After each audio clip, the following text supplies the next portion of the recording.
E agora a gente volta lá para a redação do H2Foz com meu caro Alexandre Palmar, já está com as cordas vocais lubrificadas devidamente para dar sequência à nossa programação. Afinal de contas, estamos aí com muitas informações neste sábado de manhã. Mas antes que as pessoas que não estão vendo a live pensem mal de Alexandre Palmar, eu digo que ele tomou um pouquinho d'água, senhor Marcelo Oliveira.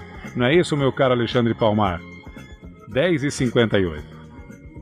Bom dia, Martim, novamente. A produção tem que avisar quando a câmera já está aberta. Porque você estava falando, eu imaginei que estava fechado em você. Aí eu dei aquela lubrificadinha, ainda bem foi tímida, digamos assim. Foi só um gole d'água. Mas é isso, Moacir. Já estamos aí praticamente em outubro. E último trimestre, né, Moacir? Praticamente o último trimestre.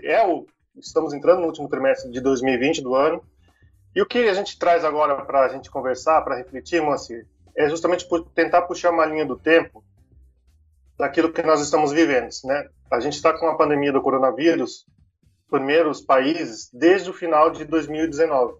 E desde então, muito já se falou sobre o normal, o novo normal, que a gente sairia diferente dessa pandemia, que ela mudaria a humanidade.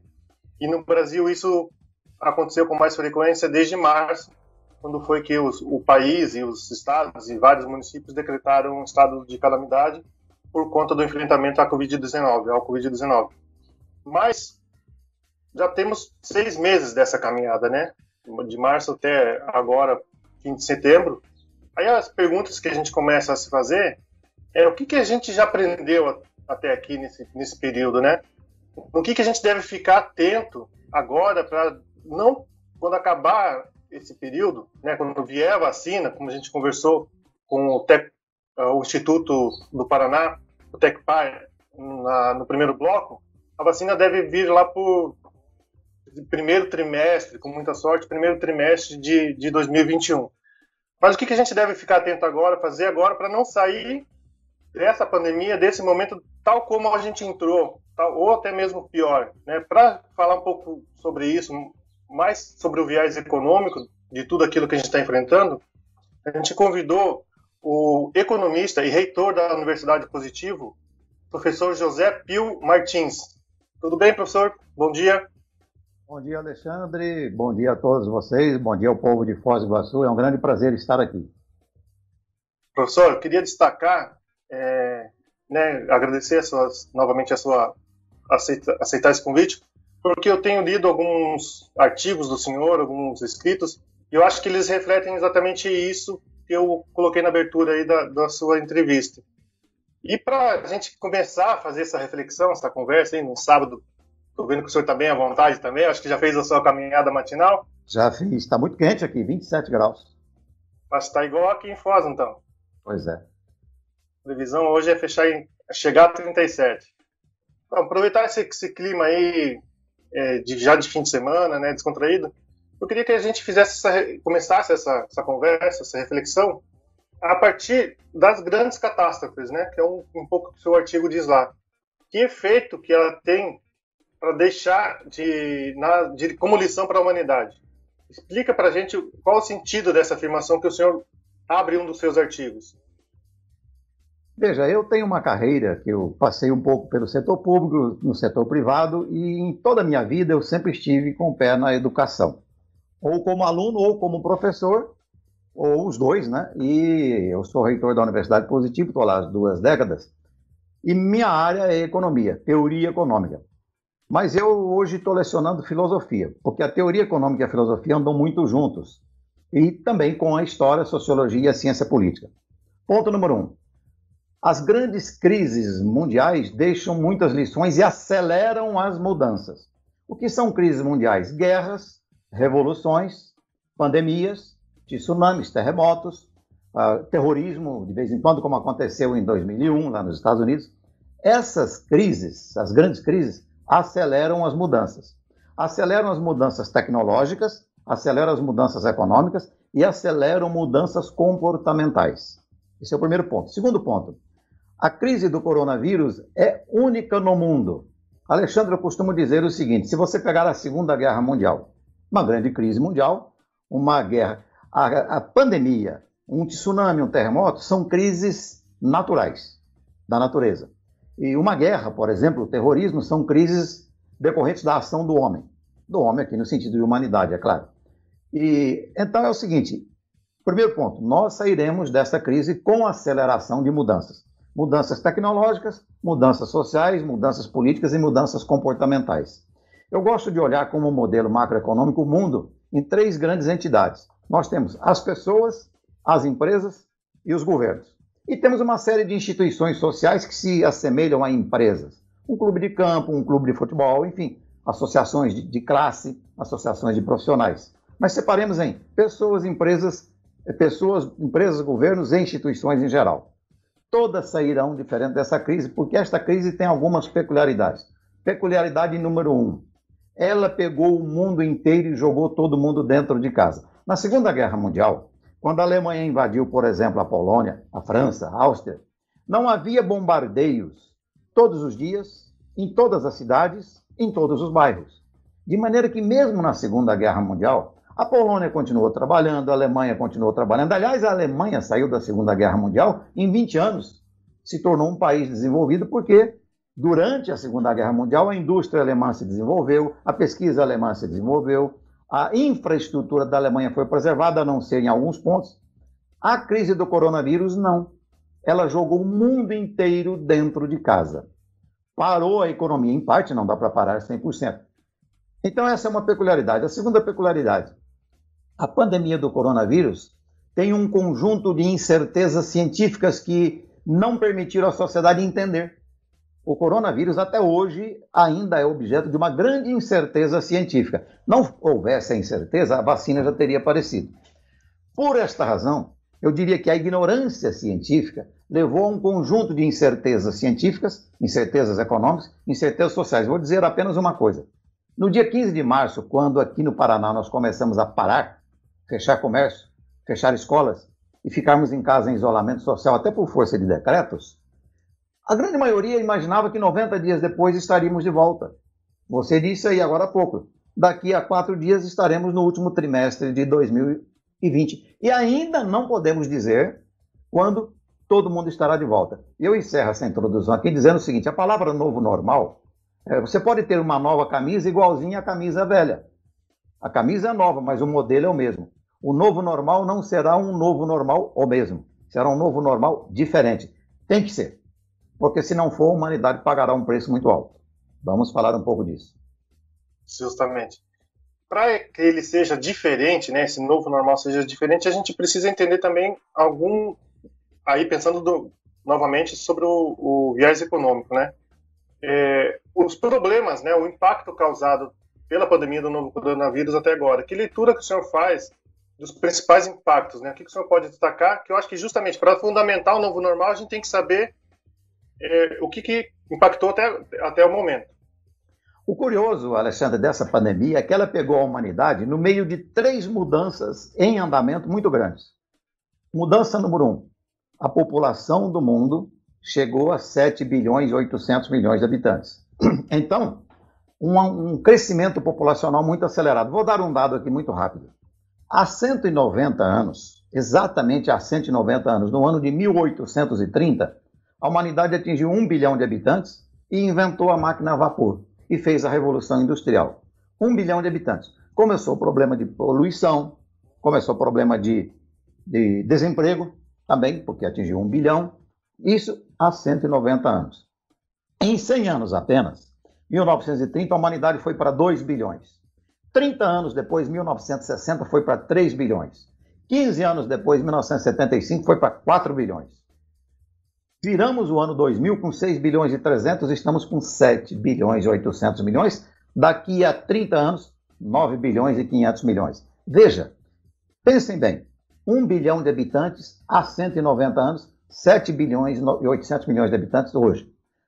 Essa população tem 2 problemas enormes. O primeiro, ela precisa ser alimentada. Os meios de subsistência, especialmente o alimento, o ser humano tem 3 meios de subsistência que ou ele tem ou ele não sobrevive, que é o alimento, o abrigo e o repouso. Depois há outras coisas, outras necessidades. Então, o primeiro ponto é que o coronavírus pegou a humanidade chegando a 7 bilhões e 800 milhões de habitantes.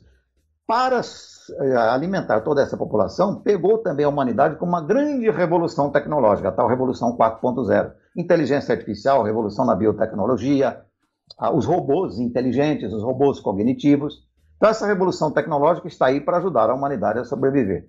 Mas tem um efeito colateral. O crescimento da população de um lado e a revolução tecnológica, que é o desemprego, porque são 7 bilhões e 800 milhões. Então já havia um grande desemprego, aqui no Brasil também, quando essa pandemia começou. O que aconteceu é que a pandemia fez a economia parar, em parte, acelerou o desemprego, aumentou o desemprego, e vai acelerar as mudanças tecnológicas. Então esse novo normal será um mundo que começa o ano 2020, mesmo que venha a vacina, com uma altíssima taxa de desemprego, e aí tem um problema terrível, o que fazer? Parte desse desemprego vem da pandemia, da paradeira, mas parte vem do fato de que nós estamos inventando no planeta robôs que vão substituir o ser humano, inclusive em habilidades cognitivas, não apenas habilidades físicas. E aí você tem um grande desafio. Vem a pandemia, vem a vacina, ajuda a curar a pandemia. Mas o que vamos fazer com a multidão de seres humanos desempregados em função da falta de crescimento econômico, em função da tecnologia que começa a substituir o ser humano numa pilha de atividades. Então, esses são desafios grandes, além de outros, né? Eu começaria com esse. O primeiro grande desafio, então, é o desemprego. Sim. Eu acho que a partir desse retrato que o senhor aponta do desemprego, o senhor desenvolve a ideia das lições para depois da crise, né? E uma das ideias, né, o senhor resgata o conceito de aldeia global, que é justamente sobre esse aspecto que eu queria tocar agora. O que significa essa expressão e o que ela tem a ver hoje com essa realidade que a gente está enfrentando da pandemia, do enfrentamento ao coronavírus? O grande pensador Herbert Marshall McLuhan morreu no ano 1980 e antes de morrer, ele cunhou essa expressão aldeia global. E ele intuiu duas coisas. Ele olhou o mundo e viu uma revolução nas telecomunicações, de maneira que a humanidade pode se comunicar de maneira muito fácil, né, entre todos os habitantes do planeta. Ele viu um barateamento nos custos de transporte. E ele viu também ali a aceleração do comércio internacional por causa do crescimento populacional. Então ele pegou tudo isso e disse o seguinte: a humanidade não tem saída a não ser os países se integrarem. A ONU tem aí 193 países cadastrados. Ele dizia, os países têm que se integrar, têm que ampliar o comércio exterior, para que quando inventar uma tecnologia, distribua para o mundo inteiro, para que outro, quando produzir, aqui no Brasil nós produzimos mais soja do que consumimos, alimente outro, para que um país que tenha petróleo, mas não tenha alimento, possa exportar petróleo e importar alimento. E ele disse, o mundo vai virar uma aldeia global. Essa é a primeira lição. E desta lição decorre uma outra. Os problemas do mundo serão problemas de todos. Os problemas da fome na África são problemas nossos. O problema das favelas no Brasil é problema da Inglaterra, é problema da França, é problema do Canadá, mesmo os países desenvolvidos. A humanidade tem que pensar que o planeta se tornou uma casa só, porque o planeta é o mesmo. O tamanho da Terra é o mesmo desde que ela existe, mas a população segue aumentando, segue aumentando. Então é como se fosse uma grande aldeia, uma grande cidade chamada Planeta Terra. E é preciso haver integração para uns ajudar os outros, a fim de, insisto nesse número, para quem está nos ouvindo, 1 bilhão de habitantes há apenas 190 anos, 7 bilhões e 800 milhões de habitantes hoje. Então, mesmo que a humanidade descubra meios de produzir, tecnologias para produzir os meios de subsistência, a questão é, o sujeito só adquire condições de comprar os meios de subsistência, começando com abrigo, repouso e alimentos, se ele tiver renda. E a renda vem do emprego. Emprego precisa existir uma estrutura produtiva capaz de absorver as pessoas que querem trabalhar. Por isso é que... Outro dia alguém perguntou qual a solução para o desemprego. Só duas. Investimento e, no Brasil, exportações.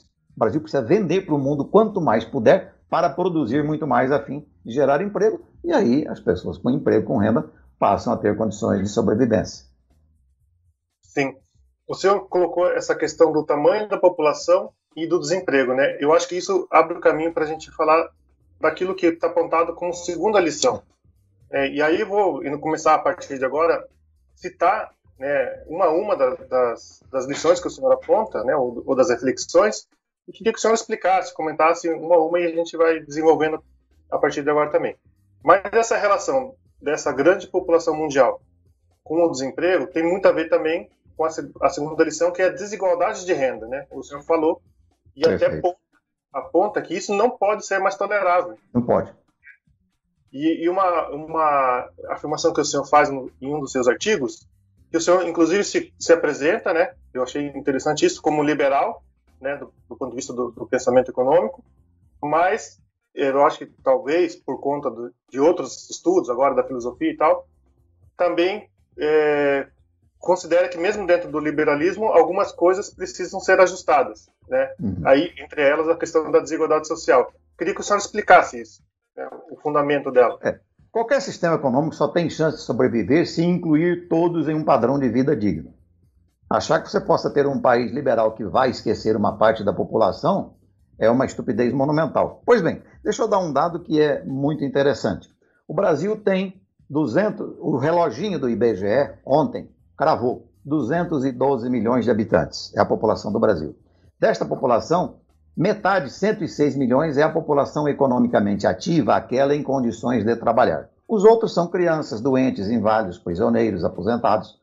106 milhões. Desses 106 milhões, 13 milhões trabalham no setor estatal. Então, há 93 milhões de brasileiros em condições de trabalhar para todo o resto do país, fora o setor estatal. Setor estatal são as prefeituras, os governos estaduais e a União Federal. E o Distrito Federal, evidentemente.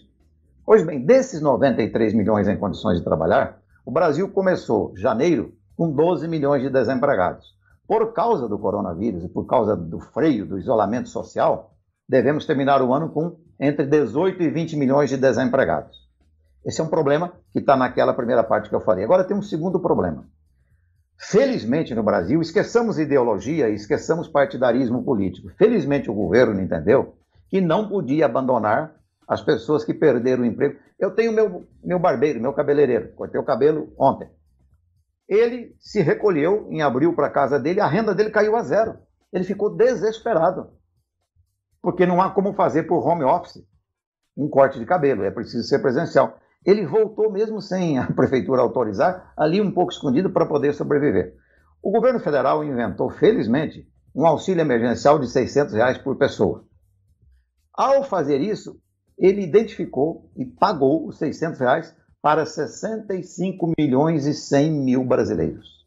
Veja, esse cadastro social mostrou o quê?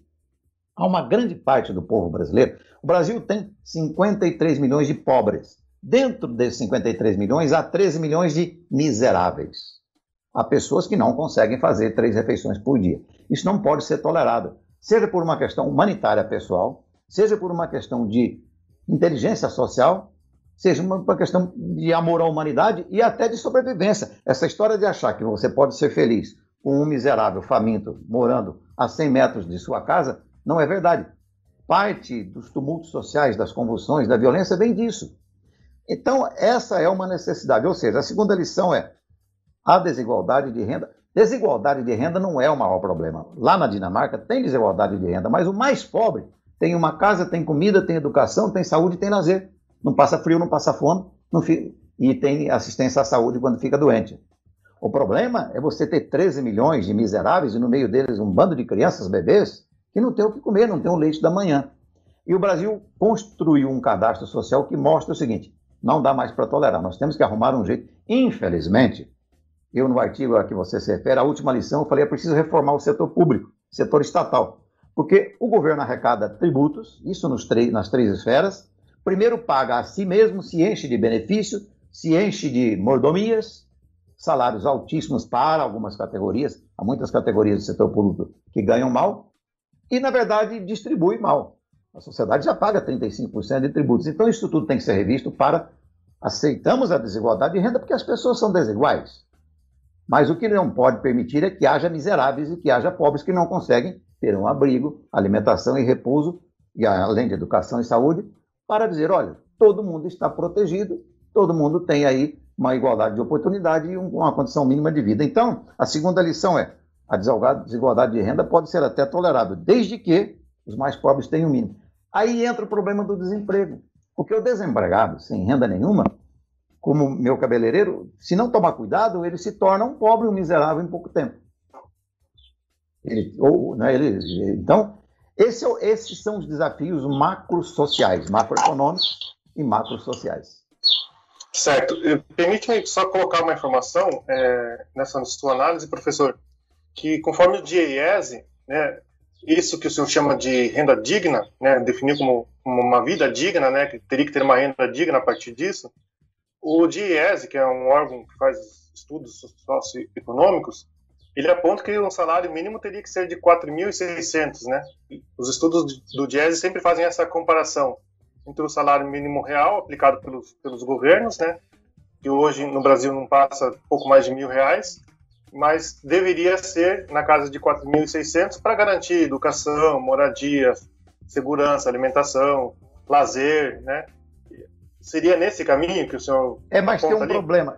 Mas tem um problema, Alexandre. Um país só consome o que ele mesmo produz. Quando você pega toda a produção nacional, se você pegar toda a produção brasileira de um ano e dividisse igualmente por todos os brasileiros, não daria 4.600 para cada um. Não daria o conjunto de bens e serviços que são compráveis com 4.600, porque o Brasil é pobre. Vou dar um dado aqui. O brasileiro precisa entender isso aí. Quando você pega os Estados Unidos, tem 325 milhões de habitantes. Você pega tudo que aquele povo produz durante um ano e divide pela população, num padrão de cálculo que é adotado pelo Banco Mundial, pela ONU, lá dá $55 mil por ano por habitante. É como se você pegasse um bolo, dividisse pela população e encontra $55 mil. Pela mesma conta, pela mesma régua, no Brasil é 10.200. O Brasil é pobre. O Brasil é um país pobre. Isso é outro ponto. Por isso que o Brasil, a produção anual tem que crescer mais do que o crescimento da população.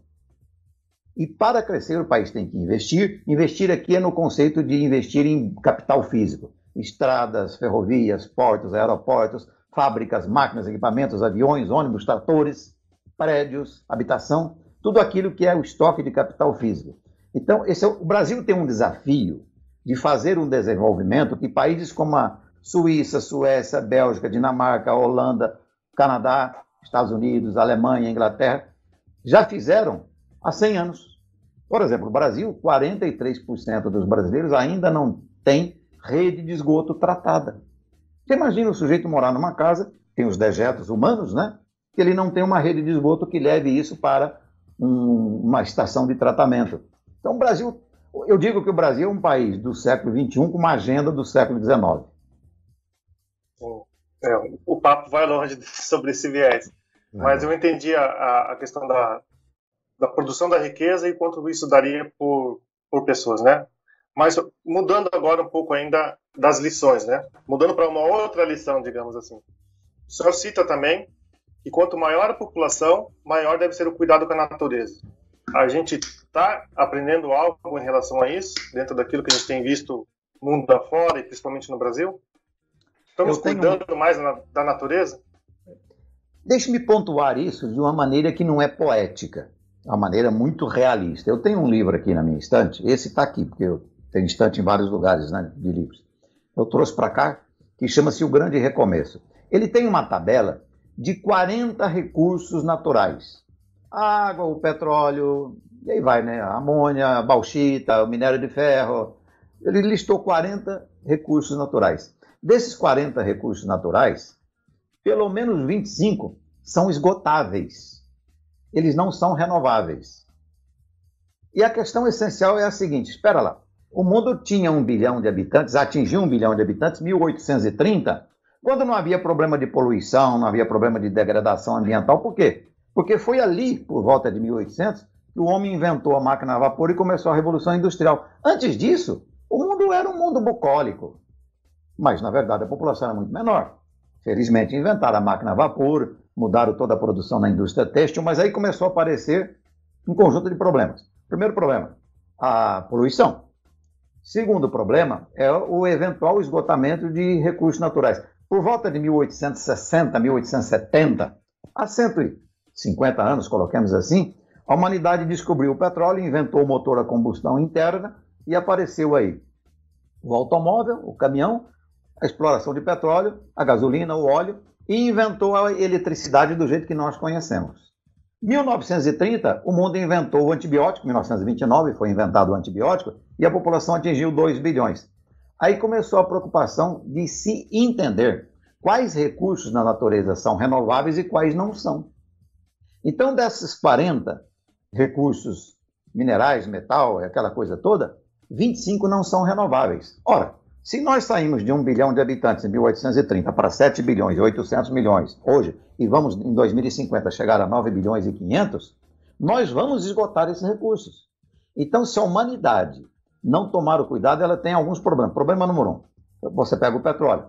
A humanidade vai ter que inventar energias alternativas. Energia do sol, energia dos ventos, energia da biomassa, tem que inventar. Segundo ponto, se nós tivermos o esgotamento de uma série de... Se você esgotar as florestas para plantar alimento, o que vai acontecer com o oxigênio? Nós não sabemos. Então a humanidade tem que entender o seguinte: cresceu a humanidade, tem que olhar a natureza por questão de sobrevivência, não é por questão poética, ideológica, não. É claro que o mundo precisa produzir alimentos. Imagina, 1830 a 190 anos tinha que produzir alimentos para 1 bilhão de bocas. Agora tem 7 bilhões e 800 milhões de bocas. E aí? Aí vem a discussão de o que é que os agrotóxicos fazem com a terra. A pergunta, por exemplo, nós vivemos aqui no Paraná uma região de terras boas, inclusive essa terra roxa aqui do norte do Paraná. A pergunta é, de tanto colocar ali insumos químicos, orgânicos, agrotóxicos, essa coisa toda, daqui a 100 anos ela continuará produzindo com a mesma capacidade ou não? Se a resposta for não, nós temos um problema. Difícil. Então, o crescimento populacional por si e a necessidade de alimentar todo esse povo implica uma obrigação essencial, o cuidado com a natureza. Porque é dela que nós tiramos os meios de sobrevivência. Sim. Professor, voltando ao tópico anterior ali, a questão da concentração de renda. Né? Um ouvinte nosso aqui da Rádio Clube, do Marco Zero, fez um comentário em nossas redes sociais, eu vou ler aqui para o senhor. O nome dele é Antônio, e ele diz o seguinte: o país não é pobre, né? O país tem excesso de concentração de renda e riqueza. O senhor é favorável ao imposto das fortunas? Essa é uma pergunta. E se existe, tem algo paliativo para acelerar a produção de dinheiro emergencial? São duas questões que ele coloca para a gente. Como é o nome do ouvinte? Antônio. O brasileiro precisa entender o seguinte: o Brasil é pobre. Veja, o que é o conceito de pobreza? Se você pegar toda a produção nacional dos Estados Unidos e dividir pela população de 325 milhões de habitantes, dá o equivalente a 55 mil dólares por pessoa. É o chamado PIB per capita, Produto Interno Bruto per capita por cabeça, por pessoa. Se você for à Inglaterra, eu tenho uma filha que mora em Londres, converso com ela todos os dias, me manda documento e tal. Na Inglaterra, se você pegar tudo que a Inglaterra produz e dividir pela população, dá 40 mil dólares por pessoa. Medido. Dólar é porque você não tem como somar litros de água, injeção e toneladas de cenoura. Você precisa atribuir uma medida única. Se você pegar a França, a Alemanha, o Canadá, o mundo tem 193 países, o Brasil está na posição número 60. Se você pegar tudo que o Brasil produz e dividir pela população, dá 10.200 dólares. As pessoas têm uma ilusão, porque quando você olha a natureza brasileira, é um país continental, território imenso, solo rico, abundância de recursos naturais. Então, Antônio, do ponto de vista dos recursos da natureza, o Brasil não é pobre. Mas ninguém come a natureza. Você não come um pé de mandioca do jeito que ele está lá na natureza. É preciso extrair, industrializar, limpar, cozinhar, chegar até a sua mesa. O pão não é o pé de trigo bruto que está lá. Então, na verdade, o Brasil tem solo rico, mas ninguém come a terra. Você precisa transformar aquilo em soja, milho, arroz, feijão, cenoura, alface, tomate. Então, o Brasil é rico de recursos naturais, mas o Brasil não é rico em termos de produto. Produto seria bens e serviços de consumo e bens de capital. Uma estrada, um porto, como eu já falei. Então, quando você pega todo o produto brasileiro e divide pela população, Antônio, o Brasil é pobre. 10.200 dólares. Desses 10.200 dólares, nós transferimos para o setor estatal, prefeituras, estados, Distrito Federal e União, 35%. Então, você tira dos 10.200, em torno de 3.550. O que é que sobra? Sobra 7 mil dólares para a sociedade. Existe uma concentração de renda, essa afirmação tua é verdadeira. Existe. Você tem gente ganhando demais e gente ganhando. Mas você sabe quem é o maior concentrador de renda? Setor estatal, segundo o IPEA, que é o Instituto de Pesquisa Econômica Aplicada, que é um órgão do governo federal que fez um trabalho no governo do PT. O IPEA era dirigido por um esquerdista, Márcio Pockmann, que é amigo meu, é um comunista, uma pessoa muito inteligente. E o Márcio Pockmann fizeram um trabalho dizendo o seguinte: o maior concentrador de renda no Brasil é o setor estatal. Se você pegar os salários médios do poder legislativo, os salários médios do poder judiciário, se você pegar o fato de que eu tenho um irmão que acabou de se aposentar na Receita Federal, aos 55 anos. Ele se aposenta com quanto? Com teto. Quanto é o teto no governo federal? 39 mil. Se ele viver até 90 anos, ele vai ficar durante 35 anos recebendo 39 mil. E não sou eu quem está dizendo. Quem disse isso foi o IPEA, órgão do governo federal, num documento dizendo o seguinte: o maior concentrador de renda no Brasil é o setor estatal. Aliás, ele concentra dentro dele mesmo. Se você pegar um governo estadual e olhar os salários médios dos professores de educação básica, dos policiais, de agentes de saúde, você vai ver que o salário é baixo, dentro do próprio setor estatal. Aí você pega os salários médios de promotores, juízes, deputados, assessores, e olha. Então, veja, o Brasil é um país que precisa se consertar há muito tempo. Agora, para encerrar, a produção por habitante no Brasil é baixa. É baixa. Ele precisa desenvolver para chegar a um padrão do Canadá, por exemplo. Professor Pio, esse debate eu acho que ele não termina tão fácil assim, ele não é possível de a gente aprofundar ainda mais, porque a gente já está indo para a reta final aqui da nossa conversa, mas o Antônio também comentou a sua própria conversa, a sua resposta, né? Que sim, né, ele concorda que tem um estado com elefantíase, né, um estado grande, inchado, mas que o país como um todo, né, o país, ele vive um capitalismo do século XIX. Né? Então, é um comentário em cima da tua resposta. Mas, indo para a nossa reta final aqui, das lições, voltando lá agora, pulando para a quarta, né, ou indo para a quarta lição, que os hábitos precisam ser modificados. Como o nosso tempo é curto, eu vou ter que emendar duas em uma, tá? Além dessa, tem a quinta lição também, né? A quarta lição é que, nesse contexto, os hábitos precisam ser modificados. E a quinta é: o desemprego não pode ser admitido. E, quando inevitável, uma renda básica deve ser garantida. Né? Então, exato. Dois em um aí para o senhor. Que eu acho que tem a ver, inclusive, com a resposta, com o debate anterior. Quando o desemprego acontece por questão estrutural, questão de pandemia, questão da própria revolução tecnológica, a sociedade tem que proteger o desempregado. O agente que nós temos para o nosso síndico chama-se governo. É como um prédio, é um síndico. O problema é que o governo pega o dinheiro da sociedade em matéria de tributo, primeiro ele paga a si mesmo, e depois manda um pouquinho para o resto. Mas nós temos que arrumar mecanismos mais eficientes, mas o desempregado tem que ser protegido. Porque, a não ser o sujeito que está desempregado por pilantragem. E tem saúde, tem emprego e ele não quer, mas camarada está desempregado porque é um problema estrutural do país, ele tem que ser protegido. A outra coisa, outro dia eu estava lendo eu botei essa quarta lição aqui porque eu li numa revista, uma artista aí que eu não vou dizer quem é, estava mostrando sua coleção de sapatos. E ela tinha lá 300 pares de sapatos. Eu falei, pera um pouco. Essa pessoa pensou já quantos bois tem que ser matados no planeta Terra se cada habitante do planeta tivesse que ter 300 pares de sapato? É uma coisa insana. Esse consumismo exagerado, né? Todo mundo, se abrir o guarda-roupa, vai perceber que tem alguma peça lá que você não usa há muito tempo. Transfira isso, doe, mude. A sociedade tem que mudar os hábitos por uma razão muito simples. É que não há tempo aqui, Alexandre, mas o Brasil tem 212 milhões de habitantes e tem 214 milhões de cabeças de boi. Sapato é feito de couro. Claro, você pode fazer sapato de plástico também. Então, a sociedade tem que, talvez, pensar um pouco mais e parar de achar prazer em excesso de mercadorias, né? O sujeito que tem um homem que, por exemplo, tenha 10 pares de sapatos, se ele comprar o 11º, é um prazer tão efêmero, além do que ele só tem 2 pés, né? Então, a sociedade leva alguns porretes de vez em quando, e aí ela repensa no plano individual, no plano empresarial, no plano governamental. Agora, o brasileiro tem um pouco a mania de achar que a maneira de solucionar nossos problemas é tomar de João e dar para Pedro. Aí vem a história do imposto sobre grandes fortunas.